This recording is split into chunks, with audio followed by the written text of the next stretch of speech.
Hi hello ನಮಸ್ಕಾರ, welcome back to my YouTube channel. ಯಾರೆಲ್ಲ video ನೋಡ್ತಾ ಇದ್ದೀರಾ ಪ್ಲೀಸ್ ಲೈಕ್ ಮಾಡಿ, ಶೇರ್ ಮಾಡಿ, ಸಬ್ಸ್ಕ್ರೈಬ್ ಮಾಡ್ಕೊಂಡು ನೋಡಿ. ಪ್ಲೀಸ್ ಸಪೋರ್ಟ್ ಮಾಡಿ. ಇವತ್ತು ಬಂದು ನಾನು ಇಲ್ಲಿ ಗಿಣ್ಣಲ್ಲಿರುತ್ತಲ್ಲ ಅದರಲ್ಲಿಂದ ಗಿಣ್ಣು ಮಾಡ್ಕೊತಾ ಇದ್ದೀನಿ. ಇಲ್ಲಿ ಅನ್ನ ಮಾಡಿಕೊಂಡು ನಾನು ಇಲ್ಲಿ ಗಿಣ್ಣು ಮಾಡ್ಕೊತಾ ಇದ್ದೀನಿ. ಇಲ್ಲಿ 2 ಲೀಟ್ರ್ ಗಿಣ್ಣಲ್ಲಿ ತೊಗೊಂಡಿದ್ದೀನಿ ನಾನು. ಅದನ್ನು ಕಾಯಕ್ಕೆ ಇಟ್ಕೊಂಡಿದ್ದೀನಿ ನಾನಿಲ್ಲಿ. ಆ ಹಾಲನ್ನೆಲ್ಲ ಒಂದು ತಪ್ಪಲೆಗೆ ಕಾಯಕ್ಕೆ ಇಟ್ಕೊಂಡಿದ್ದೀನಿ. ಆದಮೇಲೆ ನಾನಿಲ್ಲಿ ಮೊದಲೇ ಅನ್ನನ ಮಾಡಿ ಇಟ್ಕೊಂಡಿದ್ದೀನಿ. ಅನ್ನನ ಮುಂಚೆನೇ ಮಾಡಿ ಇಟ್ಕೊಂಡು ಇದು ಹಾಲನ್ನ ಕುದಿಯೋಕ್ಕೆ ಇಟ್ಕೊಂಡಿದ್ದೀನಿ. ಅದಕ್ಕೆ ಅಂದ್ಬಿಟ್ಟು ಇಲ್ಲಿ ಹಾಲನ್ನ ಕುದಿಯೋಕ್ಕೆ ಇಟ್ಕೊಂಡಿದ್ದೀನಿ.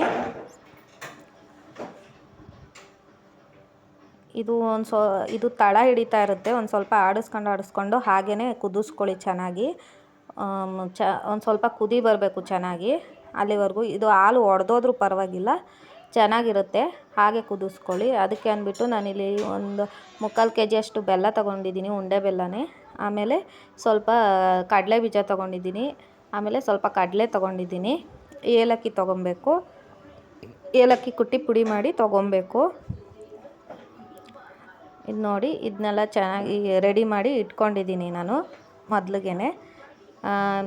ಇದು ಕಡಲೆ ಬೀಜ ಮತ್ತು ಕಡಲೆನ ಸ್ವಲ್ಪ ಹುರ್ಕೊಬೇಕು. ಕಡಲೆ ಬೀಜನ ಚೆನ್ನಾಗಿ ಹುರ್ಕೊಂಡು ಕಡಲೆ ಸ್ವಲ್ಪ ಹಾಗೆ ಬೆಚ್ಚಗೆ ಮಾಡಿಕೊಂಡ್ರೆ ಸಾಕು. ನಾನು ಅನ್ನನೂ ರೆಡಿ ಮಾಡಿ ಇಟ್ಕೊಂಡಿದ್ದೀನಿ. ಹಾಲನ್ನು ಕಾಯೋಕ್ಕೆ ಇಟ್ಕೊಂಡಿದ್ದೀನಿ. ಅದು ತಪ್ಪಲೆ ಸಾಲಲ್ಲ, ಸ್ವಲ್ಪ ದೊಡ್ಡದು ತಪ್ಪಲೆ ತೊಗೊಳ್ಳೋಣ ಅಂದ್ಬಿಟ್ಟು ಹಾಲನ್ನ ಮಾತ್ರ ಕಾಯೋಕ್ಕೆ ಇಟ್ಕೊಂಡಿದ್ದೆ. ಹಾಲು ಚೆನ್ನಾಗಿ ಕಾಯಲಿ ಅಂತ ಬಿಟ್ಟಿದ್ದೀನಿ ಹಾಲನ್ನ. ನೋಡಿ, ಹಾಲು ಚೆನ್ನಾಗಿ ಕಾಯ್ತಾ ಇದೆ. ಅಷ್ಟರಲ್ಲಿ ನಾನು ಕಡಲೆ ಬೀಜ ಹುರ್ಕೊಳ್ಳೋಣ ಅಂದ್ಬಿಟ್ಟು ಕಡಲೆ ಬೀಜ ಹುರ್ಕೊತಾ ಇದ್ದೀನಿ. ಇದು ನೋಡಿ, ಚೆನ್ನಾಗಿ ಕಡಲೆ ಬೀಜ ಹುರ್ಕೊಂಡು ಅದು ಸಿಪ್ಪೆನೆಲ್ಲ ತೆಗ್ದು ಸ್ವಲ್ಪ ಕ್ರಷ್ ಮಾಡ್ಕೊಬೇಕು.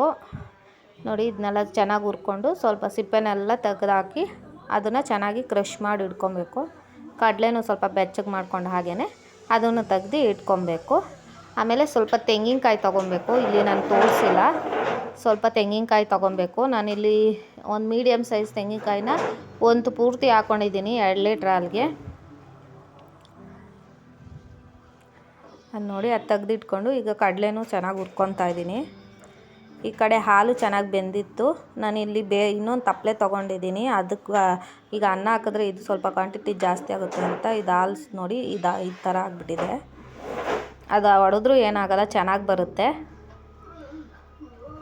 ನೋಡಿ, ಅದು ಪಕ್ಕದಲ್ಲಿ ಪಾತ್ರೆ ತೊಗೊಂಡಿದ್ದೀನಿ. ನಾನು ಅದಕ್ಕೆ ಹಾಕ್ಕೊಳ್ಳೋಣ ಅಂದ್ಬಿಟ್ಟು ಅದರಲ್ಲೇ ಮಾಡ್ಕೊಳ್ಳೋಣ ಅಂದ್ಬಿಟ್ಟು ಕ್ವಾಂಟಿಟಿ ಜಾಸ್ತಿ ಆಗುತ್ತೆ ಅನ್ನ ಹಾಕ್ಕೊಂಡು ಮಾಡಿಕೊಂಡ್ರೆ ಅಂದ್ಬಿಟ್ಟು ಆ ತಪ್ಪಲೆ ತೊಗೊಂಡಿದ್ದೀನಿ. ನೀವು ಅನ್ನ ಇಲ್ಲ ಅಂದರೆ ಬೇಕಾದ್ರೆ ಅವಲಕ್ಕಿ ತೊಗೊಂಡು ಮಾಡ್ಕೊಬೋದು, ಅದು ಚೆನ್ನಾಗಿರುತ್ತೆ. ನೋಡಿ, ಹಾಲು ಚೆನ್ನಾಗಿ ಕುದಿ ಬಂದಿದೆ.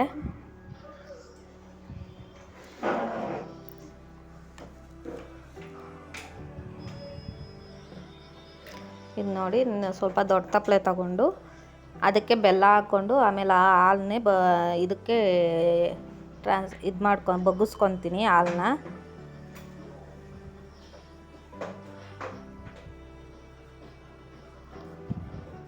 ನೋಡಿ, ಇದೆಲ್ಲ ಬೆಲ್ಲ ಹಾಕ್ಕೊಂಡು ಹಾಲನ್ನ ಇದರೊಳಗೆ ಹಾಕ್ಕೊಂಡು ಚೆನ್ನಾಗಿ ಬೆಲ್ಲ ಕರಗೋ ಗಂಟ ಮಾಡ್ಕೊತೀನಿ ಹಾಲನ್ನ. ನೋಡಿ, ಬೆಲ್ಲ ಎಲ್ಲ ಚೆನ್ನಾಗಿ ಕರಿಕೊಳ್ಳಿ ಅಂದ್ಬಿಟ್ಟು ಬಿಟ್ಟಿದ್ದೀನಿ. ಸಣ್ಣ ಉರಿ ಮಾಡಿಕೊಂಡೆ ಕಾಯಿಸ್ಕೊತಾ ಇರಬೇಕು, ದಪ್ಪ ಉರಿ ಮಾಡ್ಕೊಬಾರ್ದು, ತಳ ಹಿಡಿದ್ಬಿಡುತ್ತೆ. ಇದು ನೋಡಿ, ಕಡಲೆ ಬೀಜನೆಲ್ಲ ಕ್ರಷ್ ಮಾಡಿ ಇಟ್ಕೊಂಡಿದ್ದೀನಿ. ಆಮೇಲೆ ಸ್ವಲ್ಪ ತೆಂಗಿನಕಾಯಿ ತೊಗೊಂಡಿದ್ದೀನಿ ಅನ್ನಲ್ಲ, ತೆಂಗಿನಕಾಯಿ ಎಲ್ಲ ತುರಿದು ಇಟ್ಕೊಂಡಿದ್ದೀನಿ. ಇದು ನೋಡಿ, ಅದು ಕುದೀತಿತ್ತಲ್ಲ, ಆ ಕುದಿಯೋದಕ್ಕೆ ನಾನು ತೆಂಗಿನಕಾಯಿ ಹಾಕ್ಕೊಂಡು ಬೆಲ್ಲ ಎಲ್ಲ ಕರಗಿರುತ್ತೆ, ತೆಂಗಿನಕಾಯಿ ಹಾಕ್ಕೊಂಡು ಅದನ್ನು ಚೆನ್ನಾಗಿ ಮಿಕ್ಸ್ ಮಾಡ್ಕೊತಾ ಇದ್ದೀನಿ. ಇದು ಸ್ವಲ್ಪ ಆಡಿಸ್ತಾ ಇರಬೇಕು, ಇಲ್ಲ ಕೆಳಗಡೆ ತಳ ಇಟ್ಕೊಂಡ್ಬಿಡುತ್ತೆ. ಇದು ಚೆನ್ನಾಗಿ ಮಿಕ್ಸ್ ಮಾಡಿಕೊಂಡು ಇದನ್ನು ತುಂಬ ಈಸಿಯಾಗಿ ಮಾಡ್ಕೊಬೋದು, ಬೇಗನೂ ಚೆನ್ನಾಗಿರುತ್ತೆ ಟೇಸ್ಟು. ಟ್ರೈ ಮಾಡಿ ನೋಡಿ. ಚೆನ್ನಾಗೆಲ್ಲ ಮಿಕ್ಸ್ ಮಾಡ್ಕೊಂಡಾದಮೇಲೆ ನಾನಿಲ್ಲಿ ಕಡಲೆ ಬೀಜನೂ ಹಾಕ್ಕೊತೀನಿ. ಕಡಲೆ ಬೀಜ ಕಡಲೆನೂ ಸೇರಿಸ್ಕೊಂಡು ಅದನ್ನು ಸ್ವಲ್ಪ ಒಂದು 2 ನಿಮಿಷ ಬೇಯಿಸ್ಕೊತೀನಿ ಚೆನ್ನಾಗಿ. ಕಾಯಿ ಎಲ್ಲ ಹಾಕ್ಕೊಂಡೆ ನೆಕ್ಸ್ಟು ಕಡಲೆ ಬೀಜ ಎಲ್ಲ ಹಾಕ್ಕೊಂಡು ಚೆನ್ನಾಗಿ ಅದನ್ನು ಬೇಯಿಸ್ಕೊಂಡು ಲಾಸ್ಟಲ್ಲಿ ಒಂದು ಸ್ವಲ್ಪ ಇದಾದಮೇಲೆ ಅನ್ನ ಹಾಕ್ಕೊಂಡು ಚೆನ್ನಾಗಿ ಮಿಕ್ಸ್ ಮಾಡಿಕೊಂಡು ಅದು ಸ್ವಲ್ಪ ನೀರು ಹಿಂಗೋವರೆಗೂ ಬೇಯಿಸ್ಕೊಳ್ಳೋದು ಅಷ್ಟೇ.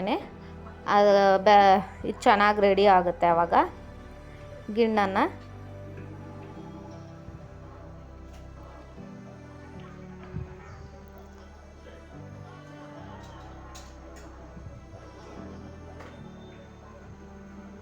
ನೋಡಿ, ಅದನ್ನು ಸೇರಿಸ್ಕೊಂಡೆ ನಾನು.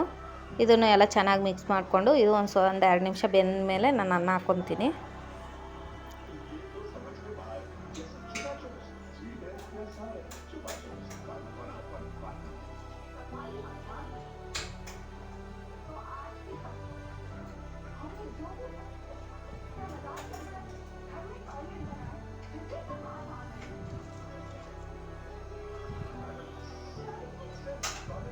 ನೋಡಿ ಒಂದು 2 ನಿಮಿಷ ಚೆನ್ನಾಗಿ ಬೇಯಿತು. ಇವಾಗ ಅನ್ನ ಹಾಕ್ಕೊತಾ ಇದ್ದೀನಿ ಪೂರ್ತಿ. ಇಲ್ಲಿ ನಾನು ಒಂದು 2 ಪಾವು ಹಾಕ್ಕೊಂಡಿದ್ದೆ ಅನ್ನ, ಅಷ್ಟೂ ಹಾಲ್ಗೆ ಹಾಕ್ಕೊಂಡು ಮಿಕ್ಸ್ ಮಾಡ್ಕೊತಾ ಇದ್ದೀನಿ ಚೆನ್ನಾಗಿ ಎಲ್ಲನೂ. ಇದು ಸಣ್ಣ ಉರಿಲೇ ಬೇಯಿಸ್ಕೊತಾ ಇರಬೇಕು ಇದನ್ನೆಲ್ಲ ಚೆನ್ನಾಗಿ ಅನ್ನ ಎಲ್ಲ ಹೊಡೆದು ಮಿಕ್ಸ್ ಮಾಡಿ ನೋಡಿ ಈ ಥರ ಎಲ್ಲ ಪೂರ್ತಿ ಮಿಕ್ಸ್ ಮಾಡಿ ಅದು ಸ್ವಲ್ಪ ನೀರು ಹಿಂಗೋವರೆಗೂ ಬೇಯಿಸ್ಕೊಂಡ್ರೆ ಸಾಕು ಸಣ್ಣ ಉರಿಲೇ. ನೋಡಿ ಈ ಥರ ಇರುತ್ತೆ. ಇದು ಸ್ವಲ್ಪ ತೆಳ್ಳ ಅನ್ಸಿದ್ರೂ ಆಮೇಲೆ ಗಟ್ಟಿ ಆಗುತ್ತೆ, ಆ ಥರ ಏನಿರಲ್ಲ, ಗಟ್ಟಿ ಆಗುತ್ತೆ. ನೋಡಿ ಹಾಗೆ ಬೇಯಿಸ್ಕೊತಾ ಇರ್ತೀನಿ. ನೋಡಿ ಹಂಗೆ ಒಂದು ಕುದಿ ಬತ್ತಾ ಅದು ನೀರು ಕಮ್ಮಿ ಆಗ್ತಾ ಹೋಗುತ್ತೆ. ಒಂದು 2 ನಿಮಿಷ ಚೆನ್ನಾಗಿ ಬೇಯಿಸ್ಕೊಂಡ್ರೆ ರೆಡಿ ಆಗುತ್ತೆ ನೋಡಿ.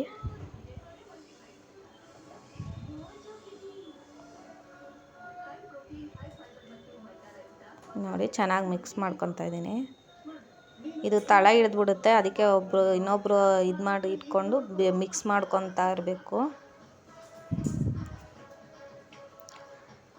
ನೋಡಿ ಇದೆಲ್ಲ ಚೆನ್ನಾಗಿ ಮಿಕ್ಸ್ ಮಾಡಿಕೊಂಡು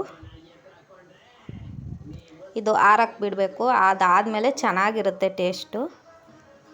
ನೋಡಿ ಸಿಂಪಲಾಗಿ ರೆಡಿ ಆಗುತ್ತೆ ಇದು ಗಿಣ್ಣನ್ನ. ಚೆನ್ನಾಗಿರುತ್ತೆ ಟೇಸ್ಟ್ ಮಾತ್ರ. ಟ್ರೈ ಮಾಡಿ ನೋಡಿ. ಈ ವಿಡಿಯೋ ಇಷ್ಟ ಆಯಿತು ಅಂದರೆ ಪ್ಲೀಸ್ ಲೈಕ್ ಮಾಡಿ, ಶೇರ್ ಮಾಡಿ, ಕಮೆಂಟ್ ಮಾಡಿ, ಸಬ್ಸ್ಕ್ರೈಬ್ ಮಾಡಿಕೊಂಡು ನಿಮ್ಮ ವಿಡಿಯೋಗೆ ಸಪೋರ್ಟ್ ಮಾಡಿ. ಪ್ಲೀಸ್ ಯಾರೆಲ್ಲ ವಿಡಿಯೋ ನೋಡ್ತೀರೋ ಪ್ಲೀಸ್ ಸಪೋರ್ಟ್ ಮಾಡಿ. Thank you.